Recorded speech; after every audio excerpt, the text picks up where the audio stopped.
بسم اللہ الرحمن الرحیم، اللہم صلی علی محمد و آل محمد۔ میں نے اپنی اس سے پہلے والی ویڈیو میں صدقے کے متعلق آپ کو بتایا تھا۔ آج کی ویڈیو میں صدقے کی اہمیت کے متعلق بات کروں گی۔ صدقے کے متعلق میں نے کہا تھا کہ صدقہ دینے سے آفات و مشکلات من کے موت بھی جو ہے وہ ٹل جاتی ہے۔ اس کے علاوہ دعا و مناجات سے بھی آفتیں ٹل جاتی ہیں، بس دعا کی قبولیت پر یقین ہونا چاہیے۔ ایک دفعہ حضرت عیسیٰ علیہ السلام اپنے حواریوں کے ساتھ ہمیشہ حضرت عیسیٰ علیہ السلام کے ساتھ 10 12 حواریوں کا گروپ ساتھ رہتا تھا۔ آپ جدھر بھی جائیں وہ آپ کے ساتھ ہوتے تھے۔ ایک دفعہ ایک جگہ سے گزر رہے تھے کہ جہاں پر بہت زیادہ خوشیاں منائی جا رہی تھیں۔ ایک بہت بڑا مالدار شخص اس محلے میں رہتا تھا اور اس کے بیٹے کی شادی تھی، اور اس کا ایک ہی بیٹا تھا اور اس کی شادی پر بہت زیادہ خوشیاں منائی جا رہی تھیں۔ بہرحال اپنے اپنے رسم و رواج کے مطابق ہر ایک کی شادی منانے کی علیحدہ علیحدہ کیفیت ہوتی ہے۔ حضرت عیسیٰ علیہ السلام نے فرمایا، یہ جو آج اتنی خوشیاں منا رہے ہیں، کل اسی گھر میں ماتم ہوگا۔ تمام صحابہ حیران ہو گئے، یا نبی اللہ یہ کیسے؟ فرمایا، چونکہ آج تو یہ خوشیاں منا رہے ہیں، ان کے گھر میں دلہن آ رہی ہے، لیکن کل اسی دلہن کا انتقال ہو جائے گا اور یہ لوگ ماتم کریں گے۔ تمام صحابہ گھر چلے گئے۔ دوسرا دن آیا، تمام صحابہ کہتے ہیں ہم ایک ایک جا کر دیکھے کہ ان کے گھر آج کیا سما ہے۔ کیا دیکھا، جس طرح کل خوشیاں تھیں اسی طرح آج بھی خوشی منائی جا رہی ہے۔ حضرت عیسیٰ علیہ السلام کے لیے ضروری تھا کہ مسئلے کی وضاحت فرماتے، اس لیے کہ جس نبی نے انہیں توحید سکھائی، عدل و عدالت کا درس دیا، طاغوت کے خلاف قیام کیا، جس نبی کی اتنی عزت کہ اگر اس کی ایک بات جھوٹی ہو جائے تو اس کا مطلب یہ ہوا کہ نہ اس کی عدالت پر کوئی انسان یقین کر سکتا ہے اور نہ توحید کے بارے میں جو کہا ہے نہ وہ قابل یقین ہے، اور جو نبوت اور قیامت کے بارے میں کہا اس پر بھی انسان یقین نہیں کر سکتا۔ حضرت عیسیٰ علیہ السلام کو یہ مسئلہ پیش آ رہا تھا کہ میں حواریوں اور امتیوں کو کس طرح مطمئن کروں، ورنہ میرے بتائے گئے تمام احکام ضائع ہو جائیں گے، اور کہیں گے کہ یہاں پر آپ نے کہا تھا کہ کل اس گھر میں ماتم ہوگا، آج اس گھر میں پھر خوشی ہو رہی ہے، میری بات پر یقین نہیں کریں گے۔ اسی وجہ سے حضرت عیسیٰ علیہ السلام نے سنا تو اپنی جگہ سے اٹھے اور کہا، تم میرے ساتھ چلو۔ تمام صحابی اور ہمارے ساتھ چلے۔ اس گھر میں پہنچے، حضرت عیسیٰ کو دیکھ کر سارے گھر والے کھڑے ہو گئے اور کہا، یا نبی اللہ آپ نے کیوں زحمت کی؟ حضرت نے فرمایا، مجھے دلہن کے کمرے میں لے چلو، اب کوئی اور کہے تو اسے تو مار دیں گے۔ لیکن حضرت عیسیٰ اللہ کے نبی ہیں، ان کی ہمت تو نہیں تھی کہ انکار کریں، چنانچہ وہ استقبال کرتے کرتے آگے لیے گئے۔ دلہن بستر پر بیٹھی ہوئی تھی۔ حضرت عیسیٰ نے کہا، ہو سکے تو اپنے بستر سے ادھر دوسری طرف چلی جائیے۔ اب یہ اور حیرانگی کا مقام، اگر کوئی اور کہتا ممکن ہے برداشت نہیں کر سکتے تھے۔ وہ لوگ دلہن بستر سے نیچے اتر آئی۔ اب حضرت عیسیٰ علیہ السلام کے صحابی جو مشکوک تھے، انہیں کہا بستر سے چادر اٹھاؤ۔ جب چادر کو اٹھایا تو ایک بہت بڑا زہریلا سانپ وہاں پر بیٹھا تھا۔ اس کو دیکھ کر سب پیچھے ہٹنے لگے، سب ڈر گئے۔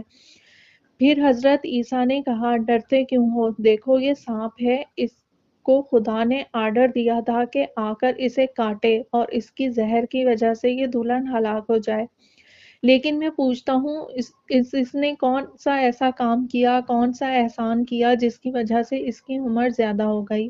حضرت عیسیٰ علیہ السلام نے پوچھا، اے خاتون تم نے کل سے لے کر آج تک کون سا ایسا اچھا کام کیا؟ اس نے کہا، اے اللہ کے نبی مجھے یاد تو نہیں آ رہا، البتہ ایک بات مجھے یاد ہے کہ کل جب ہمارے گھر میں خوشیاں منائی جا رہی تھیں اور جس طرح آج بھی منائی جا رہی ہیں اور لوگ مست تھے خوشیاں منانے میں، اتنے میں ہمارے دروازے پر ایک سوالی آیا اور اس نے آ کر دستک دی اور کھانے کا سوال کیا۔ اب یہ لوگ اتنی خوشیوں میں مگن تھے کہ انہوں نے اس کی آواز نہ سنی۔ میں نے کہا، یہاں پر اس گھر میں میرا پہلا دن ہے اور اس طرح سوالی کو خالی لوٹا دوں، کہیں میری زندگی خراب نہ ہو جائے۔ میں نے شرم نہیں کیا، میں کچن میں گئی، وہاں سے کچھ کھانے کا سامان اٹھایا اور اس فقیر کو دے دیا۔ حضرت عیسیٰ علیہ السلام نے کہا، ہاں، اسی غذا دینے کی وجہ سے، اس صدقے کی وجہ سے خدا نے تیری موت ٹال دی۔ انسان کی موت صدقہ دینے سے ٹل جاتی ہے، یہ ہے کہ انسان سوالی کو کبھی خالی نہ لوٹائے۔ خداوند متعال نے یتیم، مسکین اور سوالی کا بہت بڑا احترام لکھا ہے۔ بعض اوقات یہ ہوتا ہے، بعض ایسے ہیں مہمان کو دیکھیں تو ان پر موت آ جاتی ہے۔ مہمان تو اللہ کی رحمت ہے۔ مہمان نوازی سے انسان کی روزی میں اضافہ ہوتا ہے۔ مہمان کے گھر آنے سے انسان کی پریشانیاں دور ہوتی ہیں۔ مہمان کا گھر آنا یعنی اللہ کے گھر کا مہمان ہے، نعمت ہے۔ ایک مرتبہ حضرت امیر المومنین علی علیہ السلام غمگین حالت میں تھے تو لوگوں نے پوچھا، یا علی، آپ اتنے بڑے شجاع بہادر ہیں، آپ اتنے غمزدہ ہیں؟ امام نے فرمایا، میں سمجھتا ہوں اللہ کی رحمت مجھ سے منقطع ہو رہی ہے۔ کیوں؟ 3 دن ہو گئے ہیں میرے گھر میں کوئی مہمان نہیں آیا۔ امیر المومنین علی علیہ السلام فرماتے ہیں، مجھے 3 چیزیں بہت پسند ہیں۔ نمبر 1، تلوار کے ساتھ جہاد کرنا۔ امام فرماتے ہیں، تلوار کے ساتھ جہاد کرنے کو میں بہت پسند کرتا ہوں۔ مجھے جہاد سے بہت محبت ہے۔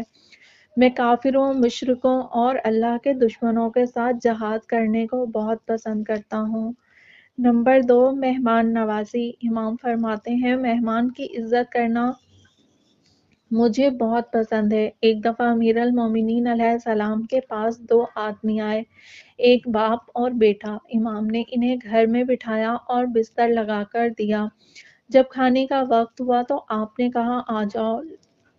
لوٹا لیا۔ امام نے فرمایا، آ جاؤ، میں آپ کو ہاتھ دھلا دیتا ہوں۔ اس نے کہا، یا مولا، جسارت ہوگی، آپ کی شان میں یہ گستاخی ہوگی۔ امام نے فرمایا، نہیں، تم مہمان کے احترام کو نہیں سمجھ رہے۔ امام نے اس کے ہاتھ دھلائے اور امام حسن علیہ السلام سے فرمایا کہ اس کے بیٹے کے ہاتھ آپ دھلائیں، اور امام حسن علیہ السلام نے اس کے بیٹے کے ہاتھ دھلائے۔ آپ نے مہمان کی عظمت دیکھی۔ اور نمبر 3، گرمیوں کے روزے۔ جب سخت گرمی ہو اس وقت کے روزے مجھے بہت پسند ہیں۔ ہم تو کہتے ہیں کہ سردیاں آئیں وہیں پر ہی روزے کا مزہ آتا ہے۔ سورج 7 بجے طلوع ہوتا ہے، سحری کھا کر سو جائیں، 4 بجے اٹھیں اور افطار کر لیں۔ یہ 3 چیزیں جنہیں آپ بہت پسند کرتے تھے۔ اسی طرح حضرت ابراہیم علیہ السلام بھی مہمان نوازی کرنے میں کمی نہ کرتے تھے۔ ایک مرتبہ حضرت ابراہیم علیہ السلام کبھی کھانا تنہا نہیں کھاتے تھے۔ ایک دفعہ ان کے پاس کوئی مہمان نہیں آیا۔ انہوں نے کہا، باہر جا کر کسی کو لے آتا ہوں۔ باہر گئے، بازار سے ایک 70 سال کا بوڑھا اسے گھر لے آئے اور کہا کہ اکٹھا کھانا کھاتے ہیں۔ جب کھانا تیار ہو گیا، دسترخوان لگا دیا گیا، سب چیزیں تیار ہیں، فرمایا، بسم اللہ کریں۔ اس نے کہا، میں تمہارے خدا کو نہیں مانتا، بسم اللہ کیوں کہوں؟ تو حضرت ابراہیم نے کہا، جو میرے خدا کو نہیں مانتا میں اسے کھانا بھی نہیں دیتا۔ وہ ناراض ہو کر باہر چلا گیا۔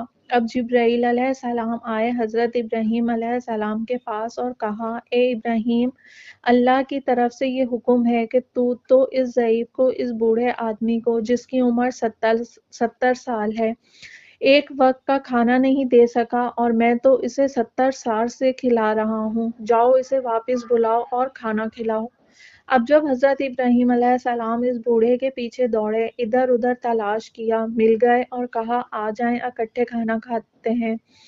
وہ بوڑھا کہنے لگا، نہیں، میں نہیں کھاؤں گا، میں نے تو کہہ دیا کہ میں تیرے خدا کو نہیں مانتا، اور آپ نے کہا کہ جو میرے خدا کو نہیں مانتا میں اسے کھانا نہیں دیتا، میں کھانا نہیں کھلاتا، آپ کی مہربانی۔ حضرت ابراہیم نے کہا، آپ کی بہت مہربانی ہوگی، آ جائیں۔ وہ کہنے لگا، نہیں، میں نہیں آؤں گا۔ اب جب حضرت ابراہیم علیہ السلام نے بہت اصرار کیا تو کہنے لگا، آؤں گا، لیکن یہ بتاؤ تجھے کس نے کہا ہے واپس بلانے کا؟ حضرت ابراہیم علیہ السلام نے کہا، تمہارے جانے کے بعد جبرائیل اللہ کی طرف سے حکم لے کر آیا، اے ابراہیم، تو اسے ایک وقت کا کھانا نہیں کھلا سکا، میں تو اسے 70 سال سے کھلا رہا ہوں۔ بوڑھا آدمی یہ جملہ سن کر سجدے میں گر پڑا، فوراً سجدہ ریز ہوا اور کہا، اے ابراہیم، تو سچا ہے، تیرا خدا بھی سچا ہے، ہمیں بھی مہمان کا بہت زیادہ خیال رکھنا چاہیے اور ایسے مسائل کی طرف توجہ ضروری ہے۔ ناظرین، آپ کی خدمت میں مزید انفارمیٹیو ویڈیو لے کر حاضر ہوں گے، تب تک کے لیے اللہ حافظ۔ چینل پر نئے ہیں تو سبسکرائب کر دیجیے گا، لائک کر کے شیئر لازمی کیجیے گا۔ شکریہ۔